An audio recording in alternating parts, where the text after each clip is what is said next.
Alors bonjour à toutes et à tous. Alors j'ai écrit un roman sur Baudelaire, donc vous imaginez la joie que j'ai d'être à Alençon.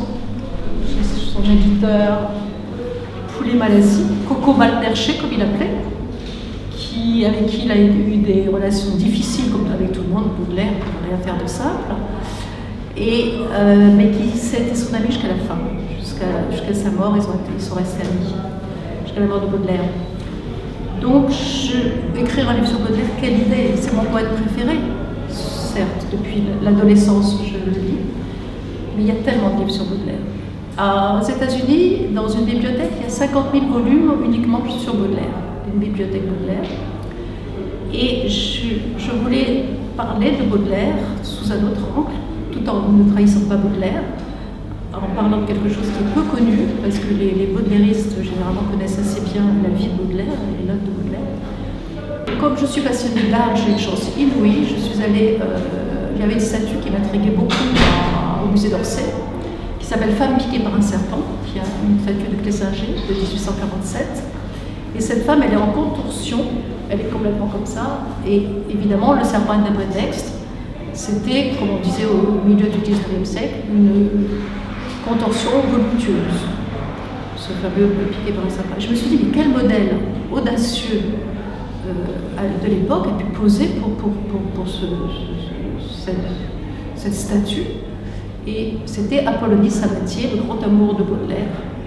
Baudelaire qui lui a écrit des lettres et des poèmes pendant 2 ans et demi, qui a été amoureux fou, idolâtre pendant 5 ans, et avec qui il a eu uniquement quelques heures d'amour, étranges, uniques, qui sont très peu connues, à part des grands spécialistes de Baudelaire. Et ce moment d'amour, donc je l'ai par rapport à des lettres que j'ai trouvées, des archives, j'ai beaucoup travaillé sur le sujet, j'ai reconstitué ce moment, ce moment d'amour étrange et unique entre Baudelaire et sa muse, Apollonie Sabatier, qui lui a inspiré 10 poèmes de Fleurs du Mal, qui sont aujourd'hui, grâce à leur amour, qui sont aujourd'hui dans les Fleurs du Mal. Et j'ai permis aussi de parler de cette femme que j'admire. C'est une femme qui tenait un salon littéraire artistique au milieu du XIXe siècle, où se retrouvaient tous les grands noms de l'époque, dont Nerval, Flaubert qui a été inspiré aussi par Apollonie Sabatier, puisque dans le personnage de la maréchale, dans l'éducation sentimentale, elle est en partie, c'est Apollonie Sabatier, qui était présidente. Donc je retrace tout cet amour unique, étrange, entre les deux personnages, le poète immense qu'est Baudelaire et sa muse, et tout ça dans un milieu, une ambiance de l'époque très documentée, très travaillée. Et donc, ça me permettait de parler de Baudelaire, de l'homme et du poète, dans un moment unique, c'est-à-dire une semaine, jour pour jour, après son procès, où il était complètement atterré, abattu, parce qu'il ne croyait pas avoir l'amende à payer. Il faut laisser Malassi aussi une amende, et surtout 6 poèmes interdits. Donc, il était dans un état psychologique très très mal, et donc il a craqué, il a quand même eu un moment d'amour avec cette femme. Et voilà, donc le livre, ça s'appelle Baudelaire, Apollonie, le rendez-vous charnel, par rapport à ce moment. Donc, parler de Baudelaire, comme disait mon éditrice, c'est un peu ambitieux, parce que Baudelaire est inimitable et unique, parler de lui, c'était pas évident. Donc j'ai beaucoup travaillé l'écriture, j'ai travaillé énormément sur l'écriture. J'ai pris que des mots qu'il y avait à l'époque, je n'ai pas pris de mots plus tardifs d'aujourd'hui. Et j'ai reconstitué, connaissant bien Baudelaire et apprenant à connaître bien cette femme, Apollonie Sabatier, j'ai imaginé leur rencontre, ce qui a pu se passer cette nuit-là, à partir des lettres, comme je vous ai dit, authentiques. Il y a une avant et 3 après, qui sont in extenso dans l'ouvrage. Et donc Baudelaire, évidemment, c'est un personnage de l'extrême, un personnage du noir et du blanc, adorant Satan, mais évoquant Dieu sans arrêt, personnage de la lumière et de l'ombre. Et donc j'ai imaginé Baudelaire dans ce rendez-vous-là, comment allait-il réagir, qu'allait-il faire, qu'allait-il dire, qu'allait-il penser. Donc Baudelaire, là, on le retrouve avec tout ce qu'il est, c'est-à-dire son indécision, sa peur, son regret, qui arrive très vite, parce que Baudelaire regrettait tout le temps, la peur du ridicule, parce qu'il il envoyait ses lettres anonymes à son amour Apollonie, et il avait modifié l'écriture pour pas qu'elle le reconnaisse, parce qu'il avait peur, à ses dîners du dimanche, le fameux cénacle où se retrouvaient tous les gens, les créateurs de l'époque, les peintres, les poètes et les écrivains. Il avait peur qu'elle le reconnaisse et en parle à ses dîners. Donc il avait tout modifié, tout ça, il était en catimini. Et puis un jour, 5 ans après, il se dévoile, il dit c'est moi qui ai écrit les poèmes, pour une raison qui est dans le livre. Pourquoi il le dit à ce moment-là, c'est expliqué dans le livre.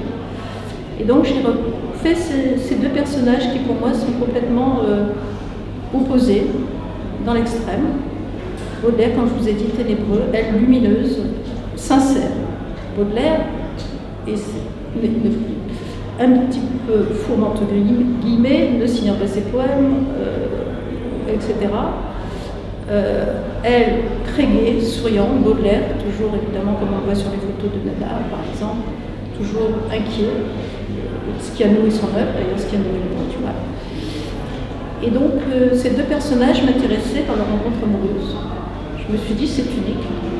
Un immense poète comme ça qui a été fou idolâtre de cette femme qui en a fait une déesse, une madone, c'est les mots qu'il voit, et une muse bien sûr, et une idole éternelle comme il dit, et cette femme qui tenait un salon qui à l'époque c'était extraordinaire, d'une liberté incroyable. Qu'est-ce que ça peut donner cette rencontre? Donc voilà le thème de mon roman. Si vous voulez, je peux vous dire un tout petit poème court, parmi les 10 qu'il a écrits à Apollonie, pour vous montrer ces relations qu'il avait avec elle. C'est-à-dire que il n'avait pas une relation amoureuse. D'ailleurs, je le mets en exergue de mon livre, il dit « Les polissons sont amoureux, mais les poètes sont idolâtres ».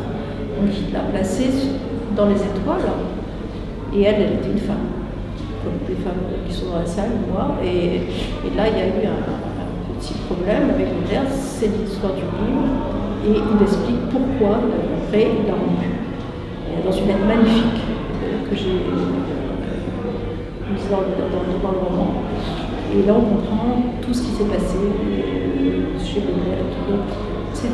Le roman, c'est dans une unité de temps, ça se passe en quelques heures. Le soir du 27 août 1857, on a la date par les archives, etc. La date. Le fait a existé. Et la statue aussi, elle existe, elle est au musée d'Orsay. Donc, ça se passe dans une unité de temps, en quelques heures, et une unité de lieu, c'est dans son appartement rue Frochot, dans le 9e, où elle avait son salon littéraire le dimanche. Donc, si vous me permettez, je vous lis, si vous voulez, juste quelques vers de Baudelaire, inspirés par Apollonie.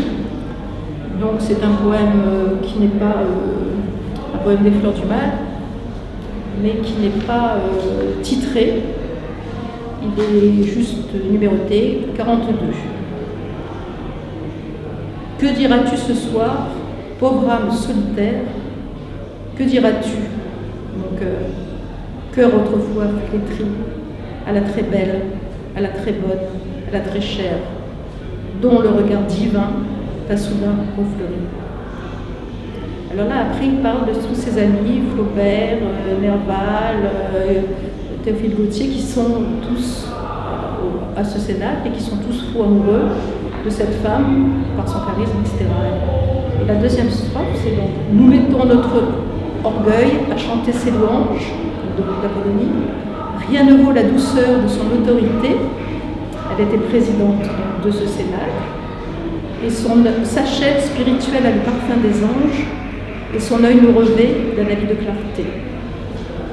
Que ce soit dans la nuit et dans la solitude, que ce soit dans la rue et dans la multitude, son fantôme dans l'air danse comme un flambeau. Parfois il parle et dit « Je suis belle, et j'ordonne que pour l'amour de moi, vous n'aimiez que le beau. Je suis l'ange gardien, la muse et la madone. » Donc ça, c'est un poème à Apollonie. Je vais vous montrer des relations absolument exceptionnelles et uniques qu'il avait avec cette femme. Donc pas du tout les mêmes relations qu'il avait avec Jeanne Duval, sa compagne qu'il a eu toute sa vie. Et il y a aussi de bons poèmes dans les fleurs du mal, mais plutôt sous l'angle plus sensuel. là, on est vraiment dans l'idéalisation d'une femme. Et une femme qui mérite d'être connue, qui n'est pas assez à mon avis, qui a inspiré tellement de peintres et de poètes et d'écrivains à l'époque. Donc Théophile Gautier qui lui a écrit 2 poèmes, Apollonie, carrément le titre, et La robe rose. Et cette femme, pendant longtemps, on l'a considérée comme une courtisane. Et moi, j'ai voulu réhabiliter ça, cette femme, dire non, c'était pas une courtisane, mais c'était une femme libre pour son époque, trop libre. Et voilà, j'explique pourquoi. Dans le roman, bien sûr, c'était pas une courtisane, c'était une femme libre. Et donc, je trouvais que parler de Baudelaire, à travers cette histoire d'amour et avec cette femme dont il était fou de l'âtre, c'était un beau sujet. Et ça me permettait d'aborder le poète et l'homme d'une autre manière que d'habitude. J'allais pas faire une biographie, on en a fait des milliers. Donc j'ai trouvé cet angle par rapport à l'art, parce que j'aime beaucoup l'art, et c'est mon point commun aussi avec Baudelaire. Et donc, à partir d'une sculpture, j'ai créé ce roman où la sculpture est un personnage à part entière dans le livre. Dès le début, elle est là, en monologue, par la voix d'Apollonie, et jusqu'au dernier mot, dernière phrase, elle est présente. En fait, il y a 3 personnages, Baudelaire, Apollonie, comme le titre le dit, et une statue, femme piquée par un serpent, cette fameuse statue qui a fait scandale, vous imaginez, en 1847, au salon de 1847. Malheureusement, Baudelaire n'a pas écrit dessus parce qu'il a fait le salon de 1845 à 1846, et 1847, il avait commencé à écrire sur le salon et puis il a tout jeté. Donc on n'a pas de mot de Baudelaire sur cette statue qu'il a vue, bien sûr, parce qu'il est à tous les salons. C'était un grand collectionneur, et elle aussi, grande collectionneuse, c'est aussi leur point commun, l'amour de l'art, l'amour de la littérature, l'amour de la poésie. Ils avaient d'énormes points communs. Excepté, elle était peintre, elle peignait aussi, elle était artiste aussi, donc ils avaient aussi ce côté qui les rapprochait, excepté ce caractère qui était, ce psychisme qui était complètement opposé, l'un et l'autre, une femme épanouie, très à l'aise, pour tenir un salon. Il n'y avait que des hommes pratiquement au 19e siècle, milieu du 19e siècle. Les femmes n'allaient pas dans les salons littéraires, très très peu, puisqu'elles n'étaient pas éduquées, elles n'avaient pas la culture pour ça, donc elles n'allaient pas dans ces salons où l'on parlait littérature, peinture, politique, et où on s'amusait aussi. Je vous dirais dans le livre, si vous le lisez, que c'était des soirées où tous ces génies se détendaient. On y allait aussi pour s'amuser. Ils faisaient des jeux, ils faisaient des charades, ils se déguisaient, ils faisaient des déguisements pour faire des charades. On imagine tous ces génies-là en train de faire des charades, déguisés. Enfin, c'est un autre monde. Ils étaient aussi un peu lestes sur les mots. Ils aimaient bien un peu des coquineries, comme on disait à l'époque, et comme on dit encore d'ailleurs. Et donc, il y avait un album, Amicorum, un grand livre où on dessinait, où ils écrivaient. Enfin, c'était très très vivant la soirée. Il y avait des peintres, etc. Et il faisait des petits poèmes lestes, surtout Théophile Gautier, si vous le connaissez parmi vous, il était assez leste dans ses poèmes. Et donc on passait la soirée à rigoler, à parler de choses très très sérieuses, à passer un bon moment. On fumait le cigare, on dînait déjà dans la salle à manger. Tout ça est décrit, toute l'ambiance du cénacle, de ce rendez-vous du dimanche soir, qui a duré presque 12 ans. Et voilà, donc